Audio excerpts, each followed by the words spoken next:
Hi, my tubies. How are you? It's me, Sheila Truelove. I have missed you. I know I haven't been with you for a few days. I think it's been like almost, 5 days? Anyway, I have been so busy. I have been out dancing. I have been out.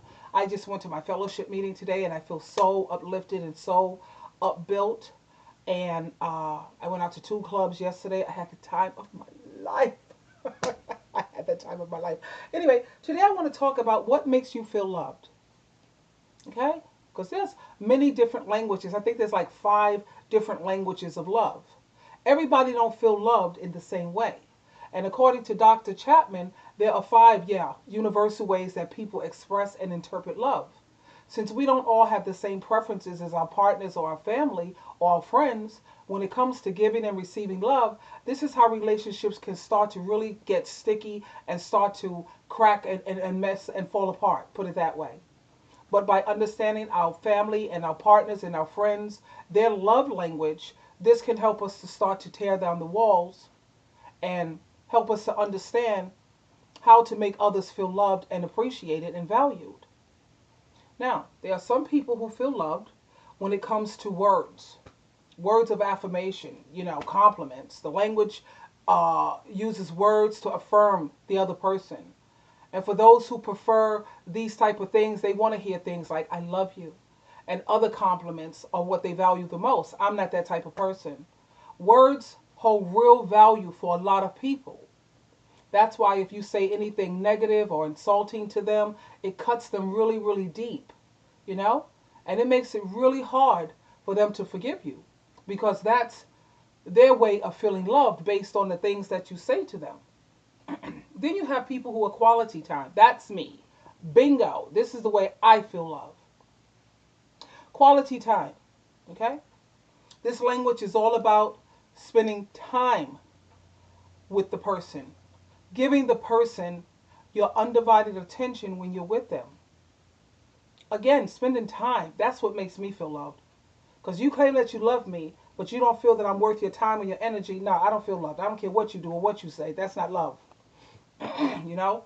Unlike the words of affirmation, to me, talk is cheap.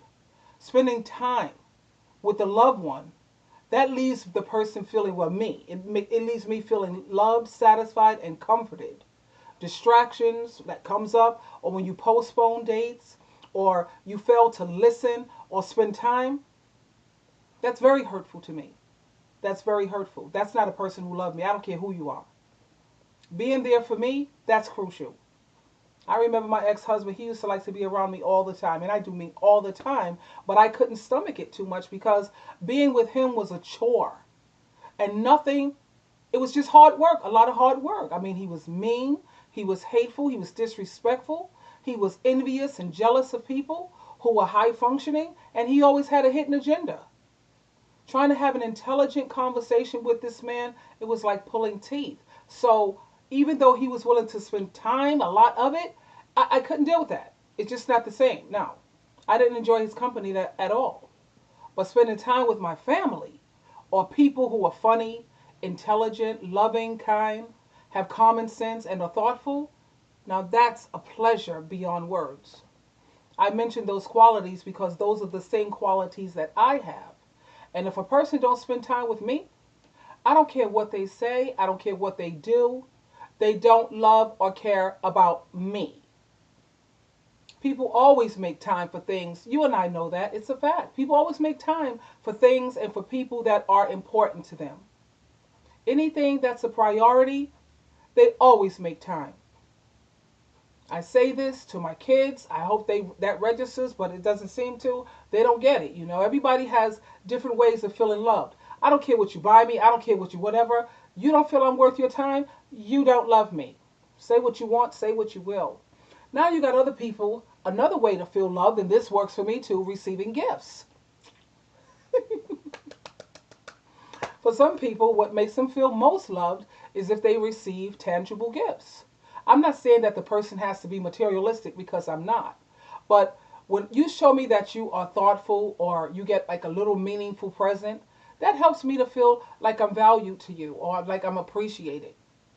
If a person just gives me money, however, or they just give me gifts, but they treat me like I'm not worth their time, like I told you before, they can take their gifts and they can shove it, because if I have to choose between gifts and quality time, I'll take the time.